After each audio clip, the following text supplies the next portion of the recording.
The Honourable Dr Brian Walker. Thank you, Acting President. Today I am going to give a response to the substantive portion of the bill, and I think it's about time too. I have to thank the comments from my colleague, the Honourable Dr Brad Pettit, because that very much is in the same vein as I would wish to proceed as well, because I have had numerous communications from people over the last, well, quite considerable time, suggesting that this does not go far enough. But it has gone part of the way. And I do note that from the explanatory memorandum, the aim is very, very clear. It's to ensure that all trans and gender diverse people have access to official documents that match their identity. This isn't about the principle. This is actually about paperwork. It's about bureaucracy. And this is bureaucracy which is basically documenting people's feelings, people's emotions, people's lifestyle choices. And I don't know of any bureaucracy which can adequately encompass that. In my clinical practice, of course, I see a wide variety of people coming through my clinic on a regular basis, espousing a whole range of normal behaviours. In fact, what is abnormal? Difficult to define. Except, of course, if you've got a closed mind. I recall vividly being told as a young medical student by a GP that he would not prescribe oral contraceptive pills to girls, unmarried girls, because sex before marriage was fundamentally wrong. And that was plainly indecent. You're putting your own particular moral attitudes onto someone else as if you're the only one with the right morals. And this is something, I think, a feature of conservative society. And even if society has moved on a little bit, we still find that there's a conservative element there which wants to dictate to other people what's right, what's normal, what's allowable. I recall some years back in another country, a friend of mine who in his early 50s had decided that after a marriage had broken down and through the severe upsets of life, he now felt that he was actually same-sex attracted. And indeed, so he was. And the thing about this is that at his stage of life, that was a major change. His children had to accept that the father's no longer the father they had before. There's a different attitude, a different understanding, a different set of relationships there, all very new for the offspring. But a generation previously, that would not have been possible. That friend of mine would have been required to stay silent, might even have been moved to suicide because of the approbation of the society around, making life simply intolerable. And that I find intolerable. What I also find we need to note is that there are three primary urges in all of humanity. The first one, of course, is survival. When you are at risk of your life, you will do what you can to survive. The second, of course, is having survived, you want to eat, so you can prepare for the next flight from your survival risk. And the third major function in the humanities' mind is that of reproduction, the sexual activity, whether it's reproductive or simply the activity. And a lot of our problems in society, I think, stem from one of those three the main movers of society. Now, what has particularly bothered me in my dealings with people who come to me with problems is that a lot of the problems are caused not by what's going on inside this person's body, but what's happening inside the mind caused by being aware of other people's activity, their thoughts, their concerns. And I find that entirely improper because some wise person once said that what you say, do, or think about me is none of my business.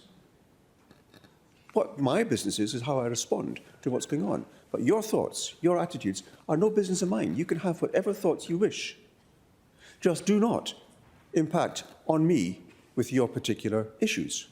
Now, on the one hand, let's take an example as neighbours there. When someone's playing loud music at 2 o'clock in the morning, you might reasonably expect, unless it's really good music, you might reasonably expect the demand to actually put the music off so you can rest. So there's a limit, if you like, to what can be acceptable between people in their interactions. But their particular ideas about gender, or sexuality, or lifestyle choices, whether you're vegan or not, whether you are participating in multiple orgies, it really is no one's business at all. And yet here we are, trying to simplify the bureaucracy to allow people to actually find themselves properly expressed in a legal form. So by all means, we must do this, but I find it sad that we've got to do it in the first place, because what we're basically also saying is that people generally are not nice to people who think differently. That bureaucracy is not nice to people who are different. You don't fit into our classical box. You are not one of us. You're odd. You're different. Now, if you're particularly bloody-minded like myself, I don't care. I like being different, although I'm different in a different way. But people generally tend to respond under stress to being accused of being different, of being not like us, of being worthy of blame. Your poor parents, how do you put up with it? What job are you going to get? Your employer's not going to want you. And also the feelings about yourself. Because I'm not like everybody else, I'll put this in quotation marks, because I'm not like everybody else, therefore there's something wrong with me. And that way, of course, lies suicide. The stresses that people go through, it's intolerable. So this bill, although it may not be perfect, it does go some way to ensuring that people who are of a diverse community are able to find some kind of recognition. And for that, it's all good. I do support that. This highlights a significant step forward in recognising and respecting the diverse gender identities of individuals within Western Australia. Well, you might then say, why did I give this actually far-brimming speech the other night there? Well, basically because a lot of what needs to go on in the background is going to reflect upon my colleagues who are going to have to deal with the consequences of a bill which has transferred the rights of the duties here from a board to general practitioners, to psychologists, to other people in the medical profession who will then have to pass judgment, if you like. And that, as the Honourable Brad Pettit pointed out, is not a generally good idea, because where has a lot of the problems, have the problems stemmed from in the past has actually been from the medical profession, who have been expressing judgment against those of diverse beliefs or diverse lifestyles. Just like that general practitioner, when I was a medical student, saying, I'm not going to give the oral contraceptive pill, even if she's sexually active and she's under 16. Even if. That was his moral opinion. And do you know, just a few years ago, I was speaking to a colleague who had exactly the same antediluvian attitude towards other people's morality. So yes, I can fully understand why the trans and gender diverse community is going to say doctors are not our best friends. So we are going to be brought to some degree in line with other states. I do wish that one day WA would take the lead in being progressive. That would be actually really quite nice, would it not? But here we are. And I have to also emphasise this bill is actually aligned with some modern societal values of inclusivity and equality. But then again, what I'm saying here is that as a society we're slowly coming to a change of opinion. Do we have the right to say what is right and what is wrong, what is moral, what is not moral? We've got discussions, I think, here in this Parliament at some stage about the Lord's Prayer and other prayers before we start our meetings, because I don't know how many of us are actually church-going Christians, or of other faiths, or of no faith whatsoever. Do these prayers actually mean anything to us? And I would suggest that most of us would say no. So why do we do it? Is it normal?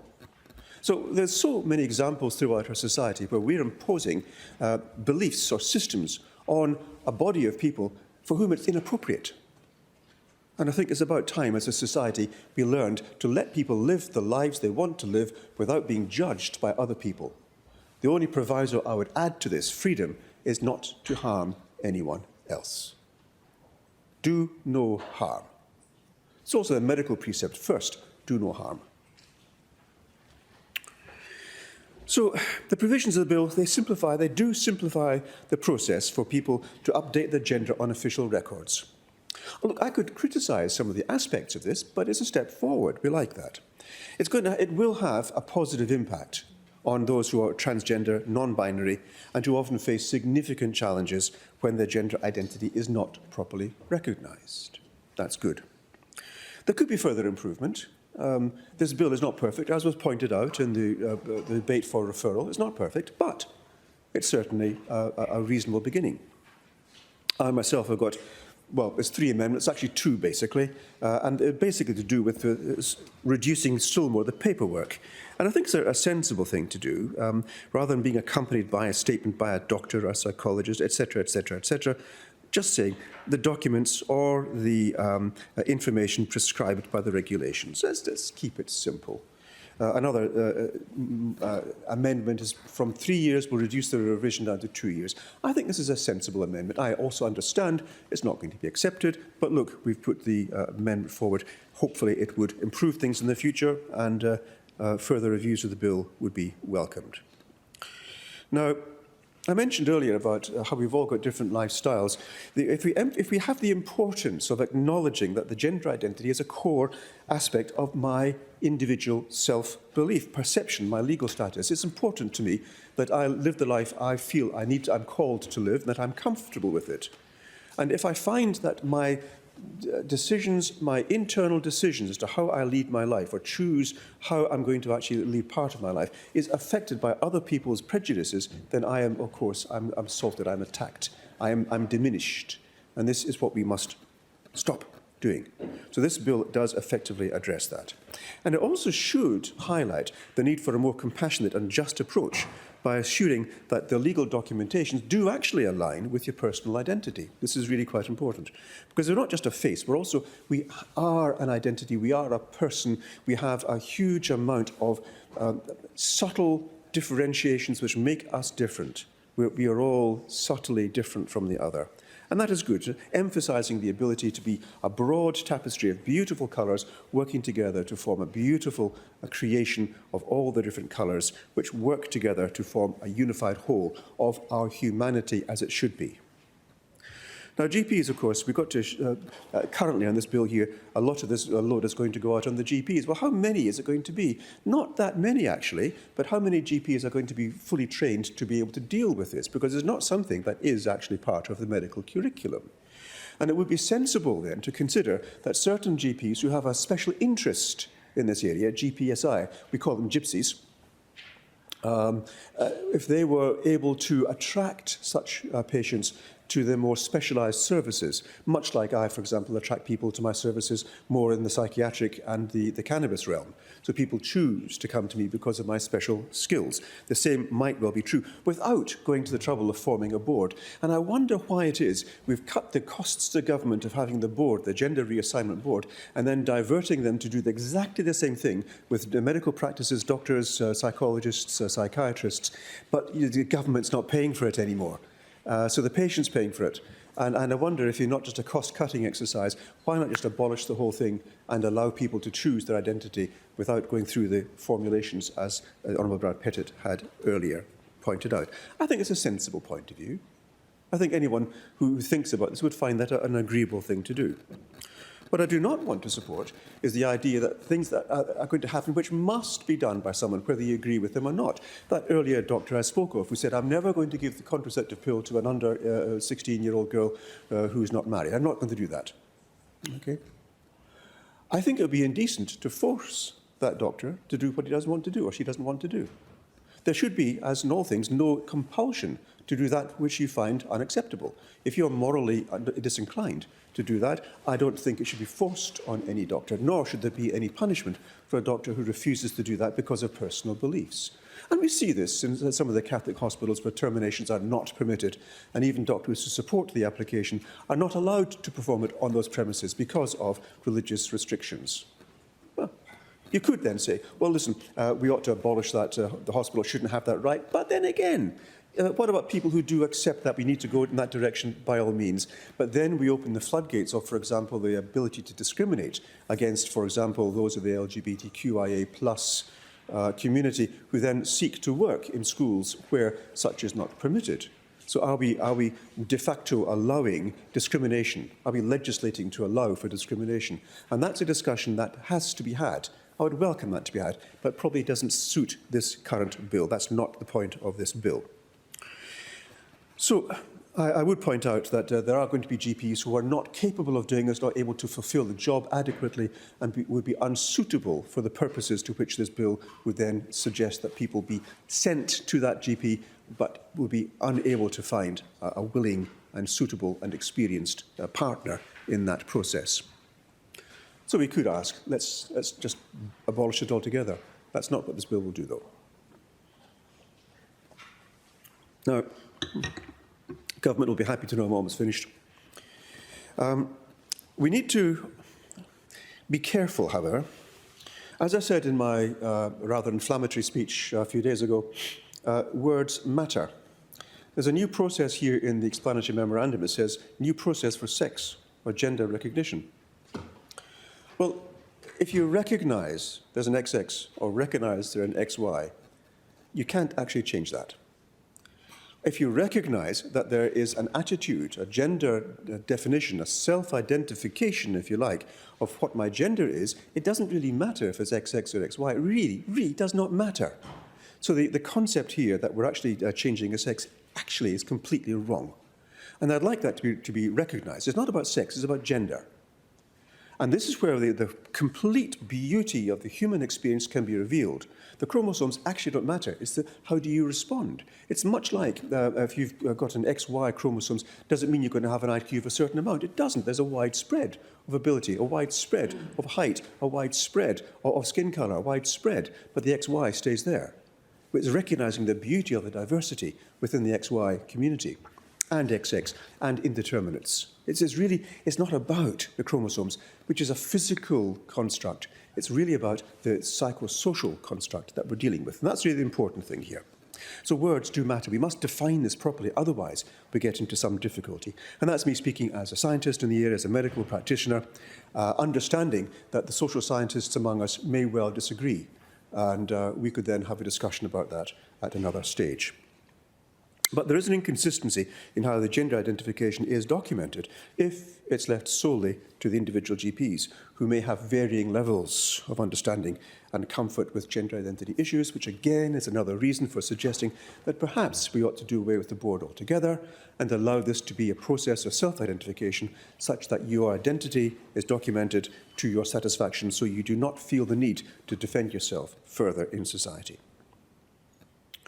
And with those few words, indicating my support for the bill, but echoing other colleagues who suggest it doesn't go quite far enough, but the good start has been made, and I welcome it thoroughly.